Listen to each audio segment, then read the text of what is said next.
হরে কৃষ্ণ। আমার সকল গুরু বৈষ্ণব ভক্তদের অনেক কোটি কোটি প্রণাম জানাই এবং আমার সমস্ত ইউটিউব সদস্য ভাই বোনদের অনেক অনেক ভালোবাসা এবং প্রণাম জানাই। তো তোমরা সবাই কেমন আছো? আশা করি ভালো আছো। আমিও ভগবান এবং গুরুদেবের কৃপায় এবং তোমাদের আশীর্বাদে আমিও খুব ভালো আছি। তো আজকের টপিকটা হচ্ছে তো প্রথম অধ্যায়, তো গীতা পড়ব আজকে। এই যে গীতা, শ্রীমদ্ ভগবদ গীতা যথাযথ। তো প্রথম অধ্যায় প্রথম শ্লোক, 1 নম্বর শ্লোক পড়ব। তো আগের ভিডিওতে আলোচনা করেছিলাম গীতা আমরা কেন পড়ব এবং গীতাই বা আমাদের কী। তো সেটা নিশ্চয়ই যারা যারা ভিডিও দেখেছো তারা তারা জানতে পারবে। যতটুকু আমাদের গুরু পরম্পরা দ্বারা আমরা গুরুদেবের কাছে জেনে এসেছি, প্রভুদের কাছ থেকে, ততটুকুই বলার চেষ্টা করলাম। তো আর এতটা হয়তো আমি ভালো বলতে পারি না, যতটুকু আমি নিজে বুঝেছি ততটুকু বলার চেষ্টা করি। তো যারা যারা নতুন আসছো চ্যানেলে অবশ্যই সাবস্ক্রাইব করে পাশে থেকো, আর যারা যারা আমার চ্যানেলে অবশ্যই সদস্য ভাই বোনরা আছো অবশ্যই তোমরাও পাশে থেকো। তো আজকে আমি প্রথম অধ্যায় বিষাদ যোগকে একটা শ্লোক পড়বো, সেটা নিয়ে একটু আলোচনা করব, সেই তাৎপর্যটা পড়বো। তো ভগবানের কৃপায় গুরুদেবের কৃপায় বলার চেষ্টা করব। হয়তো আমি অতটাও ভালো বলতে পারি না, তো গুরুদেবের কৃপায় একটু বলার চেষ্টা করব যতটুকু আমি জানি। তো আগে একটু মঙ্গলাচরণটা করে নিই এবং গুরুদেবের চরণে প্রার্থনা করে নিই চরণে। তো গুরুদেবকে নিবেদন করব, প্রণাম নিবেদন করব। আগে মঙ্গলাচরণটা করে নিব। ओम अज्ञानतिमिरन्धस्य ज्ञानञ्जनशलाकया चक्षुरुन्मिलितं तस्मै श्रीगुरवे नमः। श्रीचैतन्यमनोभीष्टं स्थापितं येन भूतले स्वयं रूप कदा मं ददति च पदान्तिकं।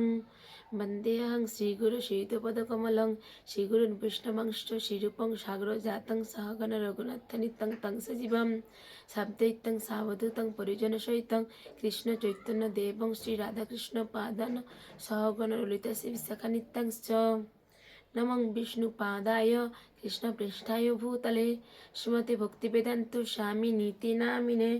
नमस्ते सरस्वती देवे गौरवाणी प्रचारिणे निर्विशेष शून्यवादी पाश्चात्यदेशतारिणे। नमं विष्णुपादाय कृष्णपृष्ठाय भूतले श्रीमते जयपताका स्वामिनीति नामिने। नमस्ते सरस्वती देवे नमो आचार्यपादाय निताय कृपाप्रदायिने गौरकथा धामोदाय नगर ग्राम तारिणे।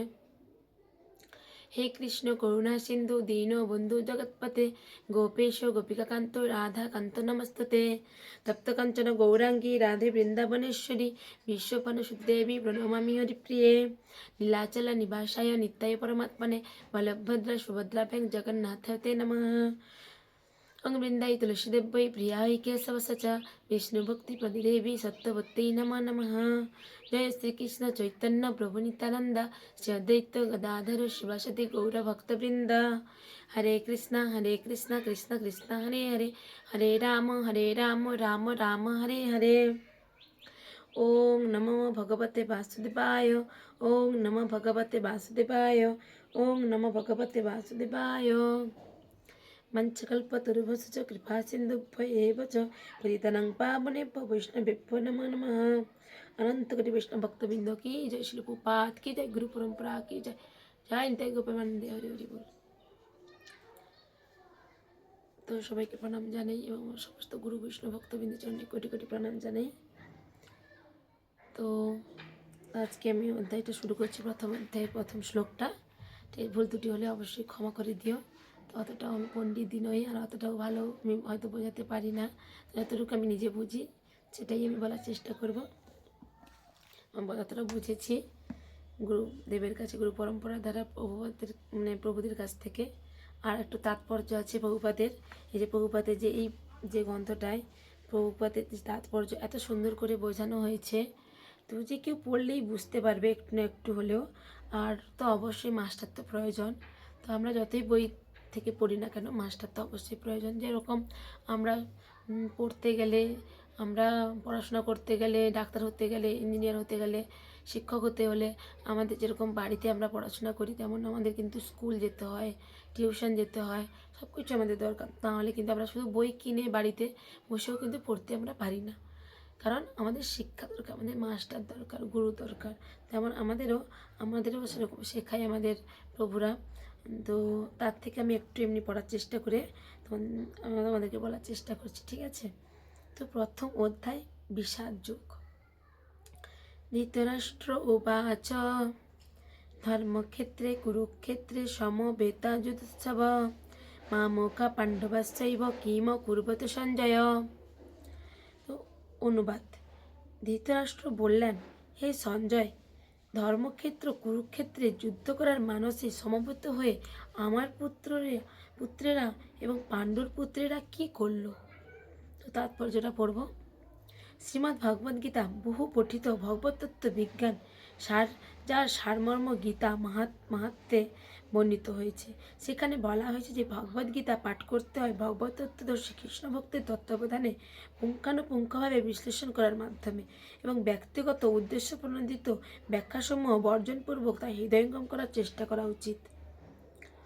তো এখানে কি পাঠ করতে হবে? ভগবতত্ত্বদর্শী এবং কৃষ্ণ ভক্ত তত্ত্বাবধানে, অবশ্যই কৃষ্ণ ভক্তের কাছ থেকেই ভগবদ্গীতা শ্রবণ করতে হয় আমাদের, এবং কোনো নিজস্ব কোনো ব্যক্তিগত মতামত এখানে উদ্দেশ্য বর্জন, আমাদের নিজস্ব কোনো ব্যক্তিগত এখানে কোনো প্রয়োগ করা যাবে না।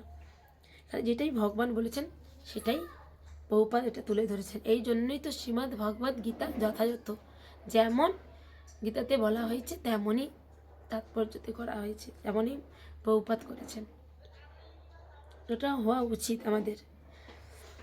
যথার্থ হৃদয়ঙ্গমের দৃষ্টান্তটি ভগবদ্গীতাতেই প্রদান করা হয়েছে। অর্জুনের মাধ্যমে যিনি স্বয়ং ভগবানের কাছ থেকে সরাসরিভাবে গীতা শ্রবণ করার পর তা হৃদয়ঙ্গম করেছিলেন। যদি কেউ গুরু পরম্পরার ধারায় উদ্দেশ্য প্রণীত ব্যাখ্যা প্রয়োজন করে ভগবদ্গীতা ও হৃদয়ঙ্গম করবার সৌভাগ্য অর্জন করেন, তাহলে তিনি সমস্ত বৈদিক জ্ঞান এবং পৃথিবীর সব রকমের শাস্ত্রসমূহ অধ্যয়নের স্তর অতিক্রম করেন। ভগবদ্গীতা পড়ার সময় আমরা দেখি অন্য সমস্ত শাস্ত্রে যা কিছু আছে তা সবই ভগবদ্গীতায় আছে। উপরন্তু ভগবদ্গীতায় এমন অনেক তত্ত্ব আছে যা আর কোথাও নেই। এটি গীতার বিশেষ মাহাত্ম্য। গীতা হচ্ছে পরম তত্ত্ব দর্শন, কারণ পরমেশ্বর ভগবান শ্রীকৃষ্ণ নিজে এই জ্ঞান দান করে গেছেন। মহাভারতে বর্ণিত ধৃতরাষ্ট্র ও সঞ্জয়ের আলোচনার বিষয়বস্তুটি ভগবদ্গীতার মহৎ তত্ত্বদর্শনের মূল উপাদান। এখানে আমরা জানতে পারি যে এই মহৎ তত্ত্বদর্শন প্রকাশিত হয়েছিল কুরুক্ষেত্রের রণাঙ্গনে, যা সুপ্রাচীন বৈদিক সভ্যতার সময় থেকেই পবিত্র তীর্থস্থানরূপে বিখ্যাত। ভগবান যখন মানুষের উদ্ধারের জন্য স্বয়ং এই পৃথিবীতে অবতরণ করেছিলেন, তখন তিনি পরম তত্ত্ব সমন্বিত এই গীতা জ্ঞান দান করেন। ধর্মক্ষেত্র যে স্থানে ধর্মীয় আচারসমূহ অনুষ্ঠিত হয়, শব্দটি খুবই তাৎপর্যপূর্ণ। তো এখানে যে বলা হয়েছে ধর্মক্ষেত্রে কুরুক্ষেত্রে সমবেতা, তো সেটা হচ্ছিল কি ধর্মক্ষেত্র না অধর্মক্ষেত্র? তো কুরুক্ষেত্রে যে রণাঙ্গনে যেটা ছিল সেটা ছিল ধর্মক্ষেত্র। ধর্ম মানে কি আমরা এমনিতেই বুঝি, যার ধর্ম, যিনি ধর্মপথে চলেন তেনারই জয় হয়, আর যেনারা অধর্মপথে চলেন তেনার কিন্তু জয় হয় না। তো এখানে কিন্তু কুরুক্ষেত্রের রণাঙ্গনে ধর্মের পথে ছিল কারা? ধর্মপথে ছিল কিন্তু আমরা সকলেই জানি পাণ্ডবরা, এবং কৌরবরা ছিল অধর্মের সাথে ছিল। তো পাণ্ডবরা ছিলেন ধর্মর ক্ষেত্রে। তো ধর্ম পথে যারা থাকবে তারাই জয়ী হবে। তো আমরাও বাস্তবিক জীবনে আমরা যদি ধর্মপথে চলি, আমরা যদি ধর্ম করি, তবেই তো আমাদের জয়ী হবে। আমরা যদি অধর্ম কাজ করি, যেগুলো কাজ করার কথা নয়, যেসব কাজগুলো সেগুলো যদি আমরা করি, তাহলে কি অধর্ম। তো সেরকম এখানেও বলা হয়েছে কি ধর্মক্ষেত্রে কুরুক্ষেত্রে। তো এখানে ছিল ধর্মক্ষেত্রে যুদ্ধ, মানে ধর্মেরই জয় হবে। তো এখানে বলছি কি ধর্মক্ষেত্র শব্দটি খুবই তাৎপর্যপূর্ণ, কারণ কুরুক্ষেত্রে যুদ্ধক্ষেত্রে ভগবান শ্রীকৃষ্ণ অর্জুনের পক্ষ অবলম্বন করেছিলেন। তো এটা থেকে আমরা বুঝতে পারি কি এই যে গীতার জ্ঞান, এই যে গীতার জ্ঞানটা দান করেছিলেন কাদের জন্য? প্রকৃতপক্ষে আমার জন্য, মানে আমাদের জন্য, আমার জন্য। কারণ তো অর্জুন তো তিনি ভক্ত ছিলেনই, শুদ্ধ ভক্ত, উনি তো সখা এবং শুদ্ধ ভক্ত ছিলেনই। তো উনার কি প্রয়োজন ছিল গীতার জ্ঞান নেওয়ার? কিন্তু হ্যাঁ, এটা আমাদের জন্যই গীতার জ্ঞান হয়েছে। আমরা এই পৃথিবীতে এই কলিযুগে আমরা অনেক কিছু ভুল ত্রুটি ভুল করব, কিছু বুঝতে পারবো না আমরা কি করলে কোনটা ভালো হবে, কোনটা ঠিক হবে, কোনটা ভুল হবে, এইসব বোঝানোর জন্যই কিন্তু গীতার জ্ঞান ভগবান শ্রীকৃষ্ণ অর্জুনকেই দিয়েছিলেন, কিন্তু প্রকৃতপক্ষে আমাদেরই এই জ্ঞানটা দিয়েছিলেন। তো এখানে কি হয়েছে, তো আমরা এটা সবাই আমরা জানি যে ধর্ম করলে আমাদের কাছে ধর্মর ক্ষেত্রে মানে ভগবান থাকবেন, আর অধমের পাশে কিন্তু ভগবান কখনোই থাকে না। তাহলে আমাদের একটা ভালো ভালো সুযোগ কি, লাভ কি, ভালো মানে ভালো কি, যে ধর্ম করলেই আমাদের কাছে ভগবান থাকবেন। যদি আমরা অধর্ম কাজ করি তাহলে আমাদের কাছে ভগবান থাকবেন না। যেমন পাণ্ডবদের কাছে ছিলেন কি ভগবান শ্রীকৃষ্ণ, কেন? তারা ছিলেন ধর্মের পথে। তো এখানে কি বলেছেন যে যুদ্ধে ভগবান শ্রীকৃষ্ণ অর্জুনের পক্ষ অবলম্বন করেছিলেন। কৌরবদের পিতা ধৃতরাষ্ট্র তার পুত্রদের চূড়ান্ত জয়ের সম্ভাবনা সম্বন্ধে অত্যন্ত সন্দিগ্ধ ছিলেন। তো ধৃতরাষ্ট্র ছিলেন কে? কৌরবদের পিতা। তো ওনারা ভেবেছিলেন যে পুত্রদের চূড়ান্ত জয়ের সম্ভাবনা সম্বন্ধে অত্যন্ত সন্দিগ্ধ ছিলেন। তাই দ্বিধাগ্রস্ত চিত্তে তিনি তার সচিব ও সঞ্জয়ের কাছে জানতে চাইলেন তারা কি করলো। তিনি নিশ্চিত ছিলেন যে তার পুত্রেরাও, তার কনিষ্ঠ ভ্রাতা পাণ্ডুর পুত্ররা কুরুক্ষেত্রের ভূমিতে যুদ্ধ করার মানুষের সমবেত হয়েছে। তবুও তার অনুসন্ধানে ছিল তাৎপর্যপূর্ণ। তিনি চাননি যে পাণ্ডব ও কৌরবদের মধ্যে কোনো আপোষ মীমাংসা হোক। তো কেন? যে তো সেখানে তিনি মানে কুণ্ঠিত ছিলেন, মানে দ্বিধাগ্রস্ত ছিলেন ধৃতরাষ্ট্র, যে ওনার ছেলেরা কি মীমাংসা করে নেবে যে পাণ্ডবদের কাছে যুদ্ধ কি আর করবে কি করবে না, কি মীমাংসা করে নিচ্ছে, এটা তার সন্দেহ ছিল। তার জন্য সঞ্জয় মানে কি, তার মন্ত্রী ধৃতরাষ্ট্র, যে ওনার যে মন্ত্রী, তো ওনাকে এই জন্য জিজ্ঞাসা করছেন। আর সঞ্জয় কিন্তু ছিলেন ব্যাসদেবের শিষ্য, খুবই মানে তীক্ষ্ণ, মানে যাকে বলা হয় মানে অনেক কিছু দূর থেকে অনেক কিছু দর্শন করতে পারেন, দিব্য দর্শন যাকে বলা হয়। তো কুরুক্ষেত্রের যুদ্ধে যা কিছু হচ্ছিল সমস্ত কিছু দেখতে পাচ্ছিলেন কিন্তু সঞ্জয় ছিলেন কি ব্যাসদেবের শিষ্য। তো তাই উনি সব কিছু দেখতে পাচ্ছিলেন। আর ধৃতরাষ্ট্র কী ছিলেন সবাই আমরা জানি যে তিনি জন্মগত অন্ধ। কিন্তু তিনি শুধু জন্মগত অন্ধ ছিলেন না, তিনি আধ্যাত্মিক দিক থেকেও তিনি অন্ধ ছিলেন, জ্ঞানের চক্ষু দিক দিয়ে তিনি অন্ধ ছিলেন। তো তাই জন্য উনি ভাবছেন যে ওনাকে মীমাংসা করে নিল পাণ্ডবদের কাছে, তার জন্যই তিনার সন্দেহ হলো। তার জন্যই জিজ্ঞাসা করলেন অর্জুন, মানে একে সঞ্জয়কে দিয়েই জিজ্ঞাসা করছিলেন ফার্স্টেই। তিনি আশা করছেন যে যুদ্ধে তার পুত্রদের ভাগ্য নিশ্চিত হোক। যেহেতু এই যুদ্ধের আয়োজন হয়েছিল কুরুক্ষেত্রে, যাকে বেদে আরাধনার ক্ষেত্র বলে উল্লেখ করা হয়েছে, এমনকি দেবতাদের জন্যও, তাই ধৃতরাষ্ট্র এই যুদ্ধের ফলাফলের উপর এই পবিত্র স্থানের প্রভাব সম্বন্ধে শঙ্কাকুল হয়েছিলেন। তিনি খুব ভালোভাবে জানতেন যে অর্জুন এবং পাণ্ডুর অন্যান্য পুত্রদের উপর এই পবিত্র স্থানের মঙ্গলময় প্রভাব পড়বে, কারণ তারা সকলেই ছিলেন অত্যন্ত ধর্মপরায়ণ। তো তিনি কিন্তু ভালোভাবে আবার জানতেন অর্জুন এবং পাণ্ডব পুত্ররা কিন্তু পবিত্র, তো মঙ্গলময় প্রভাব পড়বে তারা, কারণ তারা ছিলেন কি অত্যন্ত ধর্মপরায়ণ। তো আমরাও যদি ধর্মপরায়ণ হই অবশ্যই ভগবানও আমাদের সঙ্গে থাকবেন। সঞ্জয় ছিলেন ব্যাসদেবের শিষ্য, তাই ব্যাসদেবের আশীর্বাদে তিনি দিব্য দৃষ্টি প্রভাবে ধৃতরাষ্ট্রের ঘরে বসেও কুরুক্ষেত্রের রণাঙ্গন দেখতে পাচ্ছিলেন। আর তাই ধৃতরাষ্ট্র তাকে যুদ্ধক্ষেত্রের পরিস্থিতি সম্পর্কে জিজ্ঞাসা করেন। পাণ্ডবেরা এবং ধৃতরাষ্ট্রের পুত্রেরা ছিলেন একই পরিবারভুক্ত, কিন্তু ধৃতরাষ্ট্রের মনোভাব এখানে প্রকাশ পেয়েছে। তিনি কেবল তার পুত্রদেরই উদ্দেশ্য প্রণোদিতভাবে কৌরব বলে গণ্য করে পাণ্ডুর পুত্রদের বংশগত উত্তরাধিকার থেকে বঞ্চিত করতে চেয়েছেন। এভাবে তার ভ্রাতুষ্পুত্র বা পাণ্ডুপুত্রদের প্রতি তার মনোভাবের মাধ্যমেই ধৃতরাষ্ট্রের বিশেষ দৃষ্টিভঙ্গিটি সম্বন্ধে বোঝা যায়। ধান খেতে যেমন আগাছাগুলি তুলে ফেলে দেওয়া হয়, ঠিক তেমনই এই আলোচ্য বিষয়টির শুরু থেকেই এটি আশা করা যায় যে কুরুক্ষেত্রের ধর্মক্ষেত্রে, যেখানে ধর্মের জনক শ্রীকৃষ্ণ স্বয়ং উপস্থিত রয়েছেন, আগাছার মতোই ধৃতরাষ্ট্রের পুত্র তাদের অনুগামীদের উপড়ে ফেলা হবে। তো এবং ভগবানের ইচ্ছাক্রমে ধার্মিক যুধিষ্ঠিরের নেতৃত্বে পরায়ণ মহাত্মাগণের পুনঃপ্রতিষ্ঠা হবে। ঐতিহাসিক এবং বৈদিক গুরুত্ব ছাড়াও ধর্মক্ষেত্রে ও কুরুক্ষেত্রে শব্দ দুটি এই হলো তাৎপর্য। তো এখানে কি বলেছে, ধৃতরাষ্ট্রের পুত্রদের আগাছার সঙ্গে ভগবান তুলনা করেছেন, মানে ভগবান বলছেন যে আগাছার মতো। তো কেন? তো আগাছার মতোই ধৃতরাষ্ট্রের পুত্র। যেমন আমরা জমি জায়গায় একটা জমিতে যখন আমরা মাঠে চাষ করি, তখন কী হয়, ধান জমিতে যখন যদি চাষ করি আমরা, তখন কী হয়, ধান বীজের সঙ্গে সঙ্গে কী হয়, কোনো আগাছা ঘাসও ওঠে। তো সেই ঘাস যদি আমরা না উপড়ে ফেলি তাহলে কী হবে, তাহলে কোনো ধান জমি কি চাষ কি ভালোভাবে হবে, ফসল হবে? হবে না কখনোই। কেন? ধান জমির সাথে যদি কোনো আগাছা থাকে, ঘাস থাকে, তাহলে তাকে বাড়তে দিবে না। তাই জন্য এই পৃথিবী, এই সমাজেও এই আগাছাকে উপড়াতে হবে। এটা কেউ মনে করবেন না যে তাহলে ভগবান কি যুদ্ধ করার জন্য উৎসাহী করেছেন অর্জুনকে?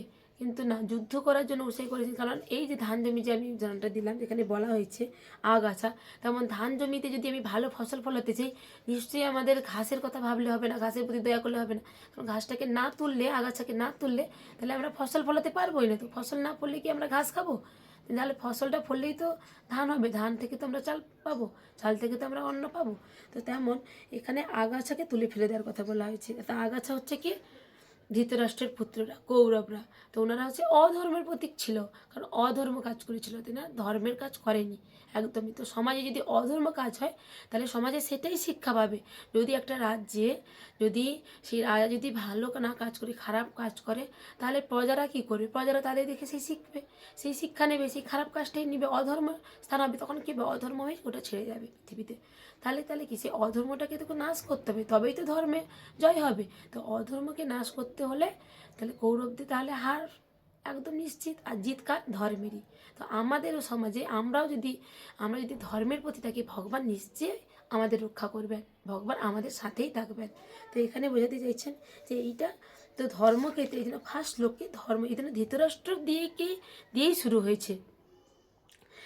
ধর্মক্ষেত্রে কুরুক্ষেত্রে সমবেতা যুধিষ্ঠির। তো এটা হচ্ছে ধর্মের ক্ষেত্র। তো তার জন্যই প্রথমেই যেটা হচ্ছে ধর্মের ক্ষেত্রে, তো ধর্মেরই জয় হবে। তো আজ এই পর্যন্ত একটা শ্লোক পুরো শেষ করে ফেলেছি। তো তো পরের দিন পরের ভিডিওতে আমি আসবো 2 নম্বর শ্লোক নিয়ে। তো যতটুকু আমি বুঝেছি ততটুকু আপনাদের কাছে বোঝানোর চেষ্টা করলাম। তো জানি না কতটুকু আপনারা বুঝতে পেরেছেন। তো তো তোমরা অবশ্যই কমেন্ট করে জানিও তো কোথায় বুঝতে পারোনি বা কোথায় কি যদি ভুল ত্রুটি বলে ফেলেছি, তার জন্য ক্ষমা করে দিও। আর অবশ্যই কমেন্ট করে জানিও, ঠিক আছে? আজ এই পর্যন্তই। তোমরা সবাই ভালো থেকো, সুস্থ থেকো। তো একবার হরে কৃষ্ণ বলে নি। হরে কৃষ্ণ কৃষ্ণ কৃষ্ণ হরে হরে, হরে রাম রাম রাম হরে হরে। তো সবাইকে একবার প্রণাম করে নি। মাঞ্ছাকল্পতরুভ্যশ্চ কৃপা সিন্ধু ভয়বচ পৈতনং পাবনেভ্যো বৈষ্ণবেভ্যো নমো নমঃ। অনন্ত কোটি বৈষ্ণব ভক্তবৃন্দ কি জয়, শিল প্রভুপাদ কি জয়, গুরু পরম্পরা কি জয়, জয় নিতাই গৌর প্রেমানন্দে হরি হরি বল। তো তোমরা সবাই ভালো থেকো। তো অবশ্যই পরের ভিডিওতে আবার দেখা হচ্ছে, পরের ভিডিওতে আমি নিয়ে আসবো 2 নম্বর শ্লোক। তো ঠিক আছে, আজ এই পর্যন্তই। হরে কৃষ্ণ, রাধে রাধে, ভালো থেকো।